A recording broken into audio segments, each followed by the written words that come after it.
សក់ដែលខ្ញុំមានរាល់ថ្ងៃគឺជាបំណងប្រាថ្នាដ៏ធំផុតស្រាប់ខ្ញុំហើយខ្ញុំថាវាអត់អាចទៅអញ្ចឹងណាបងប្អូនដោយសារខ្ញុំពីមុនមកគឺជាមនុស្សម្នាក់ដែលថាសក់រួញ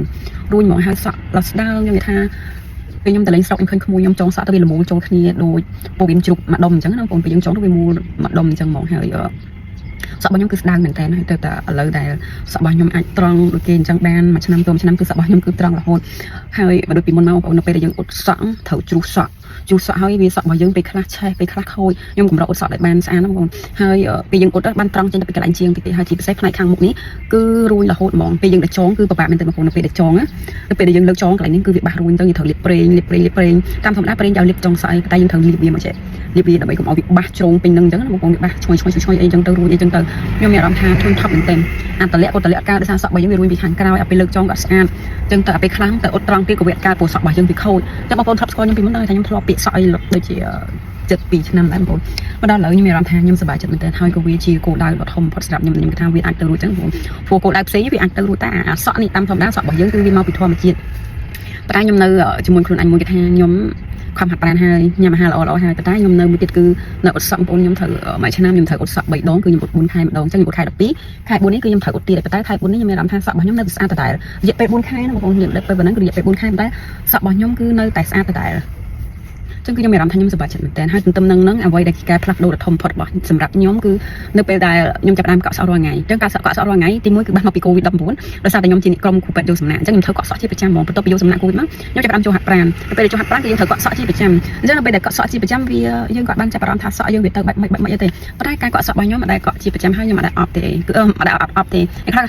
គាត់តែអប់សម្រាប់ខ្ញុំគាត់តែទីបងប្អូនគឺសក់របស់ខ្ញុំគឺទទួលបានការថែទាំខ្លាំងមែនតើតែម្ដងយល់រួមតែគ្រប់រូបរាងកាយរបស់ខ្ញុំមិនថាមុខstep skin care ទាំងមាន double clean មានជំរុះកោសិកាមាន toner មាន serum មាន mask ឲ្យមានច្រើនប្រភេទទៅតាមស្បែកមុខចង់ជំរុះ mask ជំរុះកោសិកាឬក៏ coming ស្បែកឬក៏ឲ្យមុខសឬក៏អីគឺមានគ្រប់ប្រភេទស្បែកចង់បិទមួយណាគឺយើងបិទមួយនឹងអីចឹងណាហើយមាន cream pro សម្រាប់មានការពារកម្ដៅថ្ងៃមានreapply sunscreen មានជំរុះកោសិកាចាស់ AHA PHA clay mask អីយល់រួមទៅគឺ step skin care គឺ full ហើយចំពោះការហាត់ប្រាណគឺក៏ផ្ចិតផ្ចង់របបអាហារក៏ផ្ចិតផ្ចង់ដែរបងប្អូនយល់រួមទៅមកតួខ្លួនហ្នឹងគឺថែផ្ចិតផ្ចង់ហ្មងអញ្ចឹងបើសួរតែគេខ្លះសក់គេតកក់គេមិនដែលអប់គេស្អាតដែរមុខគេលាបតាមួយថៅមួយខ្លងពីមុនគេស្អាតដែរហាត់ប្រាណគេមិនហាត់គេស្អាតដែររបបអាហារគេអត់ផ្ចិតផ្ចង់គេស្អាតដែរហើយក៏យើងត្រូវវាពិបាកវាឆាន់តង់សួរខ្ញុំថាគេថាមកពីខ្ញុំលេបឆាន់តង់ពីអន្តរជាតិទេបងប្អូនបើសិនតែខ្ញុំអត់ថែរក្សាខ្លួនឯងទៅតាមវ័យទេវ័យខ្ញុំប៉ុណ្ណឹងបងប្អូននឹងឡើងនៅស្នាមជ្រួញច្រើនសាច់មុខរបស់ខ្ញុំនិយាយធ្លាក់គឺវាទៅតាមវ័យទៅតាមធម្មជាតិតែនៅពេលយើងបានថែទាំចឹងណាក៏វាគ្រាន់បើដូចជាងបងប្អូនហើយខ្ញុំពីមុនអ្នកដែលស្គាល់ខ្ញុំគឺដឹងថាមុខរបស់ខ្ញុំគឺអត់ដែរមានជាតិអត់មុនម្ដងឡើយបើខ្ញុំអត់ចង់អត់មុនតើខ្ញុំលេបថ្នាំព្យាបាលមុនបានអត់មុនតែឥឡូវគឺទៅចូលឆ្នាំតែឥឡូវនេះបងប្អូនមុខរបស់ខ្ញុំគឺបានប្រសើរជាងនៅពេលខ្ញុំជួបជុំជាមួយនឹង skin care ឬខ្ញុំប្រើប្រាស់ skin care តាមត្រូវអញ្ចឹងទៅទីតងសក់របស់ខ្ញុំតអញ្ចឹងសក់របស់ខ្ញុំជាប្រចាំដែលបងប្អូនតែថាសូមវិធីថែរក្សាសក់របស់ខ្ញុំគឺទី1ដែលខ្ញុំនិយាយមុនហ្នឹងគឺទីតងនឹងខ្ញុំកក់សក់ជាប្រចាំតែកក់សក់ជាប្រចាំបងប្អូនទៅមើលទៅលើស្ថានភាពខ្លួនឯងដែរខ្ញុំជាអ្នកប្រាណរាល់ថ្ងៃញើសបេះក្បាលរាល់ថ្ងៃខ្ញុំតែកក់បាត់កក់ទេវានឹងឈឺបាត់អញ្ចឹងគឺអាចទៅតាមប្រភេទស្បែកស្ងួតអញ្ចឹងបងប្អូនតែបងប្អូនគិតថាបើសិនជាបងប្អូនទៅឡើងប្រេងហើយនៅពេលដែលបងប្អូនកក់គឺជ្រុះច្រើនណាស់អញ្ចឹងបងប្អូនតែគេថាអើយបើខ្ញុ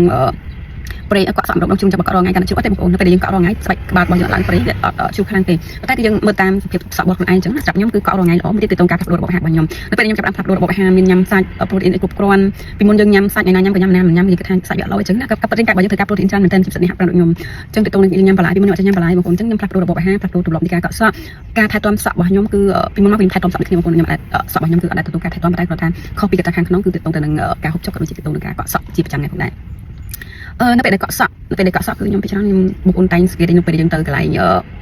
លើកឲ្យគេកក់សក់ឲ្យឃើញគេកក់សក់បានស្អាតតែគេកក់ប្រើចំណាយពេលកក់គឺយូរជាងអប់ទៀតតែបងប្អូនយើងអត់ទេគាត់កក់លំក៏សុទ្ធតែអប់ឲ្យយូរអត់ទេសម្រាប់ខ្ញុំគឺកក់ថ្មីកក់ស្អាតខ្ញុំកក់2ដងមែនទេកក់ម្ដងខ្ញុំលាងម្ដងខ្ញុំកក់ពេលម្ដងទៀតកក់ប្រើពេលយូរហើយខ្ញុំប្រើដៃនេះគឺគប់សៃសក់ឲ្យស្បែកក្បាលរបស់យើងស្អាតជំរះទលិចស្អាតអញ្ចឹងណាតើមកយើងអប់សក់យើងអប់តែចុងវាមកបន្ទាប់ពីយើងអប់សក់ហើយពេលដែលសំខាន់គឺការផ្លុំសក់បងប្អូនសក់របស់ខ្ញុំតែខ្ញុំកក់ផ្លុំនិងកក់ផ្លុំគឺលទ្ធផលពេលព្រឹកមកគឺខុសគ្នាហ្មងទោះជា step នៃការប្រើយើងដូចគ្នាទាំងអស់តែខុសគ្នាតែផ្លុំមួយឯងទុកឲ្យស្ងួតតាមធម្មជាតិនិងផ្លុំសក់ដែលខ្ញុំផ្លុំគឺស្អាតជាងទុកឲ្យស្ងួតធម្មជាតិដោយសារតែសរសៃសក់យើងកាត់បឺតជាតិទឹកយូរនៅក្នុងហ្នឹងអញ្ចឹងវាធ្វើឲ្យការសក់របស់យើងគឺស្អាតមួយទៀតបងប្អូននៅពេលដែលខ្ញុំផ្លុំបានប្រហែលគ្រប់ 50% ខ្ញុំចាប់ផ្ដើមលាបប្រេងហើយខ្ញុំផ្លុំតែនៅពេលដែលផ្លុំខ្ញុំអាចផ្លុំក្តៅបងប្អូនខ្ញុំផ្លុំត្រជាក់ម៉ាស៊ីនផ្លុំវាមាន3តង់ត្រជាក់អ៊ុនហើយនឹងក្តៅខ្លាំងតែខ្ញុំផ្លុំតែត្រជាក់ទេទុកចាប់ទៅប្រើពេលយូរអញ្ចឹងខ្ញុំគិតថាបើសិនជាបងប្អូនមើលវីដេអូនេះហើយខ្ញុំគិតថាបើបងប្អូនមានចំណាប់ខាងទីតងសក់អាចខមមិនកម្មវីដេអូនេះខ្ញុំនឹងបកស្រាយបន្តទៀតព្រោះខ្ញុំមានប្រេងដូងលាបអីអញ្ចឹងបងប្អូន